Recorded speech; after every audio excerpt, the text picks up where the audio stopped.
റമദാൻ നോമ്പ് എടുക്കുമ്പോൾ നെഞ്ചെരിച്ചിലും വയറുവേദനയും വരുന്നു. അതിനെന്ത് ചെയ്യണം മാം?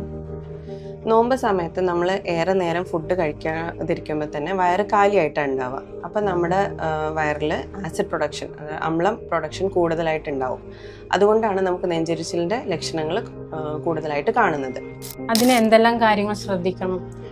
നമ്മൾ ശ്രദ്ധിക്കേണ്ടതെന്ന് വെച്ച് കഴിഞ്ഞാൽ പ്രഭാത ഭക്ഷണം അഥവാ അത്താഴം ഒരിക്കലും സ്കിപ്പ് ചെയ്യരുത്. അത്താഴം കഴിക്കുന്നതിന് ലഘുവായിട്ടുള്ള മസാല എരിവൊക്കെ കുറവുള്ള ഫുഡുകൾ വേണം കഴിക്കാൻ. ധാരാളമായിട്ട് വെള്ളം കുടിക്കുകയും ചെയ്യണം. നോമ്പ് തുറക്കുന്ന സമയത്ത്, ഇഫ്താറിൻ്റെ സമയത്താണെന്നുണ്ടെങ്കിലും ഡീപ് ഫ്രൈഡ് ആയിട്ടുള്ള മസാല ഒക്കെ കുറവുള്ള, ഷുഗർ കണ്ടൻറ്റ് കുറവുള്ള ഫുഡുകൾ, അതായത് ഈത്തപ്പഴം, വെള്ളം, ഫ്രൂട്ട്സ് ഒക്കെ വെച്ചിട്ട് വേണം നോമ്പ് തുറക്കാൻ.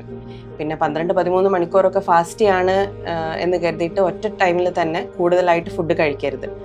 മിതമായ ഫുഡുകൾ ബ്രേക്ക് ചെയ്തിട്ട് കഴിക്കുക. കുറച്ച് ടൈം ഇടവിട്ടിട്ട് വേണം കഴിക്കാൻ.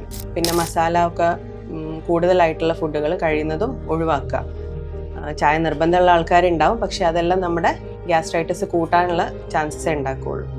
പിന്നെ ഇഫ്താറിനും അതുപോലെ അത്താഴത്തിനും ഇടയ്ക്ക് ഒരു 6 മുതൽ 8 ഗ്ലാസ് വരെ, അതായത് 2 ലിറ്റർ വരെ വെള്ളം നിർബന്ധമായിട്ടും കുടിക്കുക. സാധാരണയായിട്ട് നമ്മൾ ഫോളോ ചെയ്യുന്ന ഭക്ഷണശീലങ്ങളിൽ തന്നെ ചെറിയ ചെറിയ മാറ്റങ്ങൾ വരുത്തി കഴിഞ്ഞാൽ നമുക്ക് ഗ്യാസ്ട്രൈറ്റിസ് പോലുള്ള ലക്ഷണങ്ങൾ നോമ്പ് സമയത്ത് ഒഴിവാക്കാം.